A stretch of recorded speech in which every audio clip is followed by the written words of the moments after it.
rather someone just show you old nostalgic shit in an increasingly failed bid to mentally stave off middle age? Well, I'm your trash girl. Do you remember Bears? Do you remember them? They're ordinary bears, or are they? You see, back in the 80s, and for most of all of the time, toys have to be very, very gendered. So you had Care Bears, which of course is just for the girls, and then they tried to make this happen for boys. Bears. Oh, look. Oh, God, its face turned inside out. And then it's a monster, and oh my God, its hands turn inside out. God. And it's a monster. And it's a monster. Anyway, that's a werebear.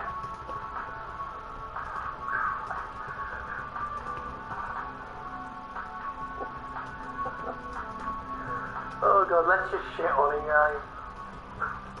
You know, I'm starting to think that Electronic Arts might be evil.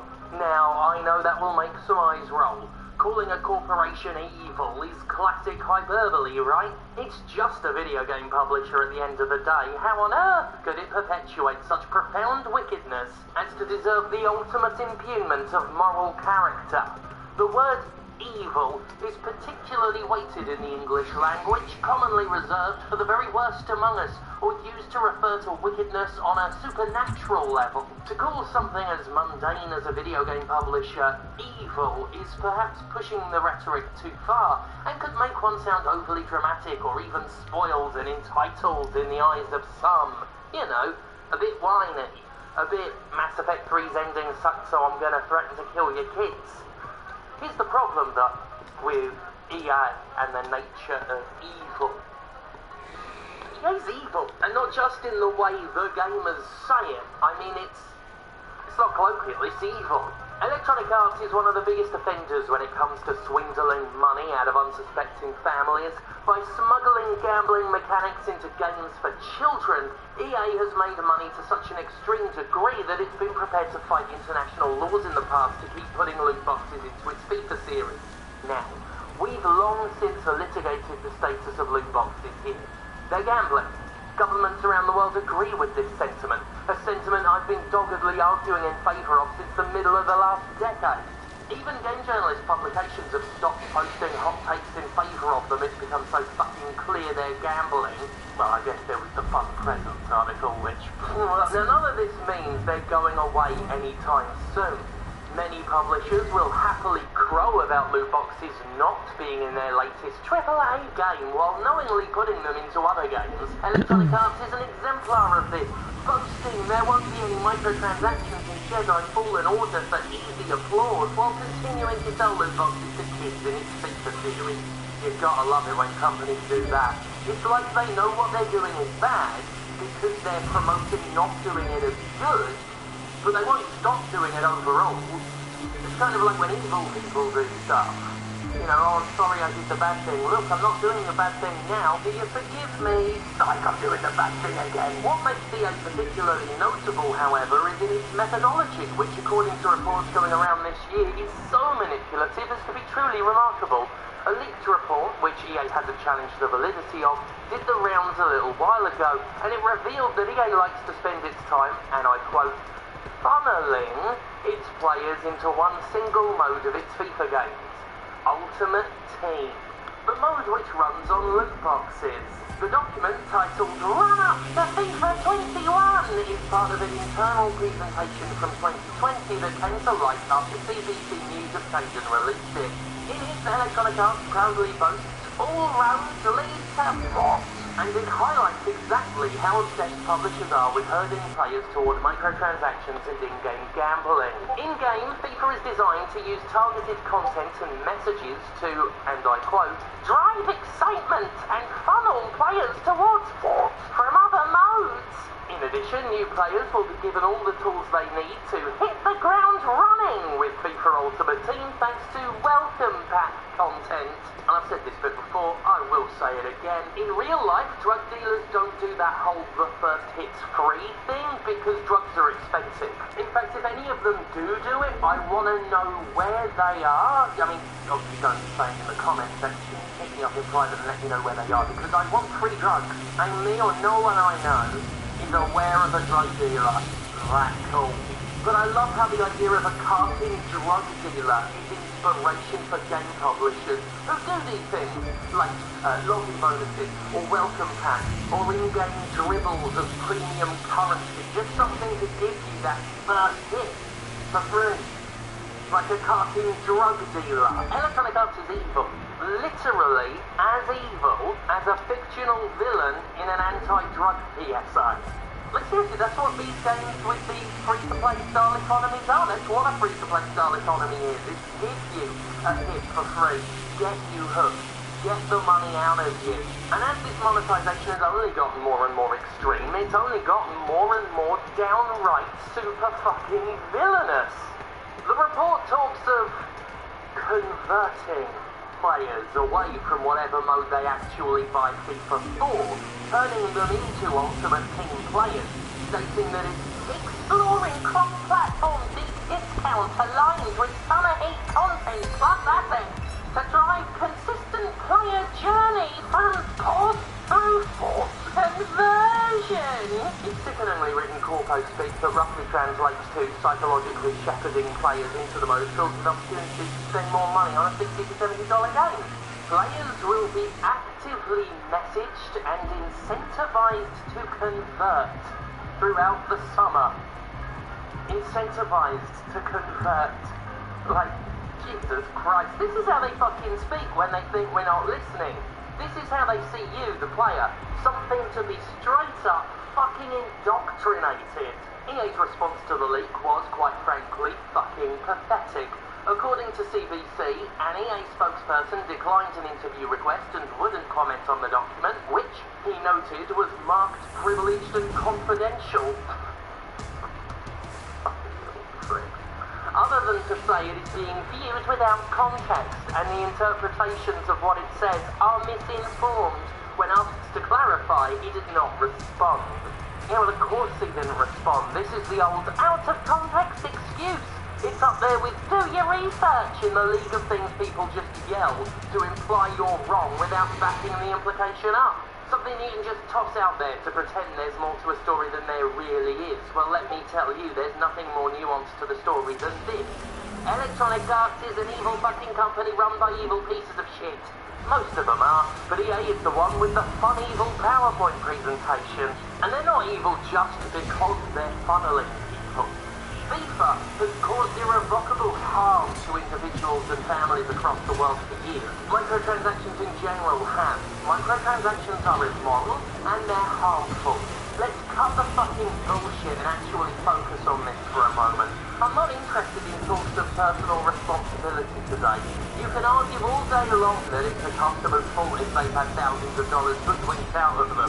But that's victim blaming as far as I'm concerned, and it lets hoodwinkers off of the hook that they're winking hoods on. What matters is there is a vulnerable class of people, and Electronic Arts is preying on it.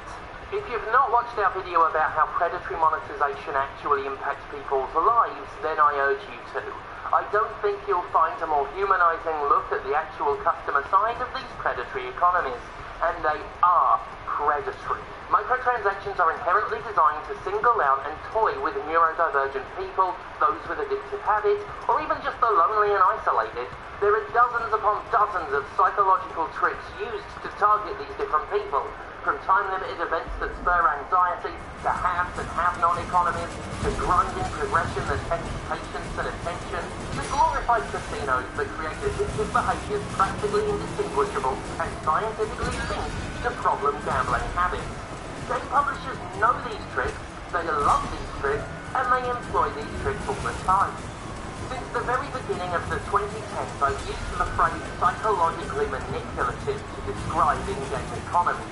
They are unquestionably exploitative economies, and the results are in irrefutable. People in debt, having been tricked by small, insignificant purchases that added up over time until they were thousands in the hole without ever knowing it. The very nature of a microtransaction is predatory and manipulative. They're meant to be little spends that you don't notice, but seem reasonable on their own, but soon tot the fuck up. We get families waking up to find that the football game they bought for their kids tricked that kid into clearing the bank account out because they wanted their favourite footballer in a mode they were funneled toward and converted into playing, and they didn't even get the fucking footballer they wanted. That's a true story. In 2019, the BBC published multiple articles highlighting the financial harm loot boxes did to families. Parents simply do not expect that a game rated as suitable for kids aged 3 would contain randomised premium purchases that can be so easily and so numerously bought that you've run out of money before you know it's even happened. But EA simply continues to disagree that loot boxes are gambling, like their opinion means jack fuck, and hides behind the same pitiful and disgusting excuses it always has. In a further statement, EA trotted out all the same old crap that we've debunked on this show countless times. We provide a choice. We're just supporting engagement. We don't encourage kids to spend in our games, and the most classic of all, the majority of players don't spend.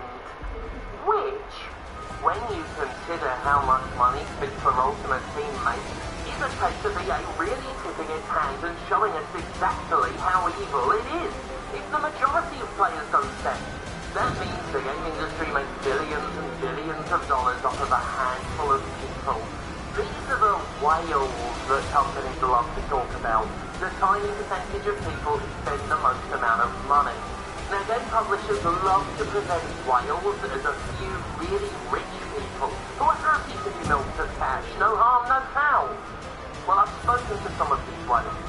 In reality, they can be neurodivergent, addicted to gambling, or simply susceptible to the manipulation involved in any in-game economy. And here's the thing, excessive amounts of free spending money is an element that distinctly does not unite these people. The fact is, EA actively and openly admits to extracting millions and millions and millions and millions of dollars away from a tiny minority of its audience. And frankly, that's more disgusting to me than if most players spent a bit of money. Like, they're really just admitting their business model hinges on a few targets. I frankly think it's sick. I think EA is sick, and I think every game publisher using these economies is equally fucking perverse. And yes, I think the victimization, the way in which people with particular mental issues, including my ADHD adult self, are preyed upon is downright evil. Pure fucking evil. We know the manipulation involved in microtransactions, we know the human cost of it, and we know how they cause material harm to their victims. And yet EA knowingly, happily continues to do it. If that's not evil, I don't know what is. The idea of the evil corporation feels like a work of fiction. And that's because so many works of fiction have evil corporations. We've seen evil corporations as the stuff of fiction all our lives. From Weyland-Yutani of Aliens to Oscorp in Spider-Man, we've had the notion of the villainous corpo thrown in our face so many times that the very idea feels like fantasy. After growing up watching the vile machinations of Lawrence Limburger and Luton Plunder, the idea of a real executive being that cruel and callous seems like a kids show. I'm not going to outright say it's by design, but I do sometimes wonder if these fictional evil corporations are there just to make the real evil these corporations do seem less believable. I mean, so much of media is corporate-owned and distributed and greenlit. I don't know, maybe movie executives just get off on rubbing all this bullshit in our face under the guise of entertainment. Nevertheless, there's a lot of corporate-owned media that tells us corporations are evil. In science fiction, of course, not in real life. Whether by design or not, the result is the same. People think you're being a conspiracy nut when you call any corporation evil, even though, let's face it, they are. They just are. They are actually actually polluting Earth for money like they did in Captain Planet. They're actually treating their crews as expendable like Weyland-Yutani and Alien. They're actually greedily hoarding all their wealth like Montana fucking Max. I cannot confidently say that they're making goblin serum. That might still be fiction. But except for goblin serum, and only goblin serum, everything that has been presented as fictional evil in science fiction does appear in actual fact to be actual fact. Hell, they might actually be worse in actuality. I mean, did any single Captain Planet episode predict the sheer damage to the environment done by NFTs? Of course not. I mean, verminous scum putting poison in a well is cute and all, but you never burn a rainforest down to sell a JPEG of a dog. Captain Planet villain, step up your game. Come on, step up your game. Chop chop. And so it is that my calling Electronic Arts evil actually will come across like overblown hyperbole when I fucking mean it to my core. I truly mean EA is evil, and it has the PowerPoint to prove it. It's not as evil as Amazon, of course, but it is a game publisher that openly admits it funnels its players into an exploitative economy that carries a significant risk of harm to vulnerable people and children who have been deliberately targeted. It tries to dress it all up as surprise mechanics rather than gambling, but they know damn well what they're doing. It is said that evil happens when the good do nothing. When the bad do bad? Well, what the fuck is that? I'll tell you what it is. It's in the game. Anyway, rumours abound that the next Dragon Age, Dragon Age 4, will have live service elements. Or is that confirmed now? Anyway, it's quite clear to me and, well, anyone looking at this shit, that fully realised AAA games like Resident Evil Village are increasingly an exception rather than the norm.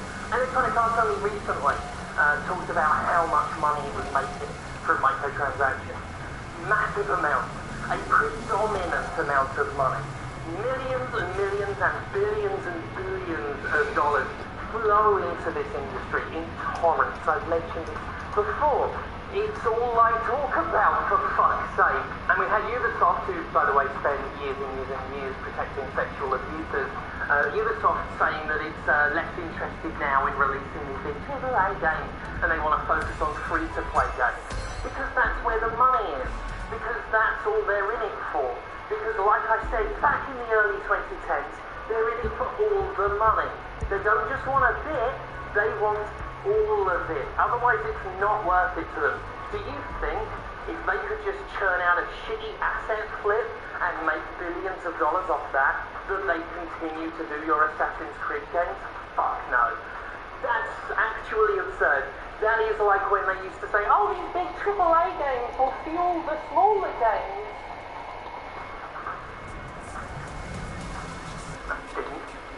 It never does. Individuals and families across the world for years. Microtransactions in general have. Microtransactions are immoral and they're harmful. Let's cut the fucking bullshit and actually focus on this for a moment. I'm not interested in talks of personal responsibility today. You can argue all day long that it's a customer's fault if they've had thousands of dollars hoodwinked out of them. But that's victim blaming as far as I'm concerned, and it lets hoodwinkers off of the hook that they're winking hoods on. What matters is there is a vulnerable class of people, and Electronic Arts is preying on it. If you've not watched our video about how predatory monetization actually impacts people's lives, then I urge you to. I don't think you'll find a more humanizing look at the actual customer side of these predatory economies. And they are predatory. Microtransactions are inherently designed to single out and toy with neurodivergent people, those with addictive habits, or even just the lonely and isolated. There are dozens upon dozens of psychological tricks used to target these different people. From time-limited events that spur anxiety, to haves and have-not economies, to grinding progression that tests patience and attention, to glorified casinos that create addictive behaviours practically indistinguishable and scientifically linked to problem gambling habits. Game publishers know these tricks, they love these tricks, and they employ these tricks all the time. Since the very beginning of the 2010s, I've used the phrase psychologically manipulative to describe They are unquestionably exploitative economies, and the results are indisputable.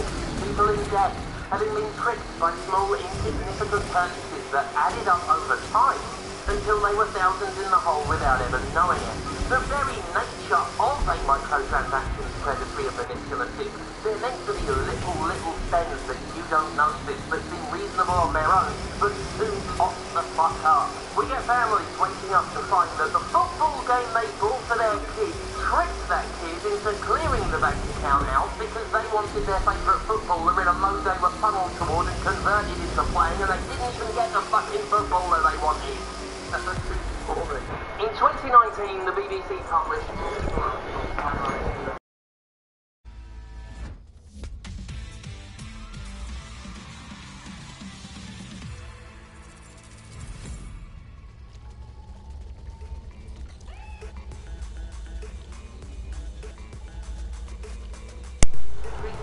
disagree that loot boxes are gambling, like their opinion means jack fuck, and hides behind the same pitiful and disgusting excuses it always has. In a further statement, EA trotted out all the same old crap that we've debunked on this show countless times. We provide a choice. We're just supporting engagement. We don't encourage kids to spend in our games, and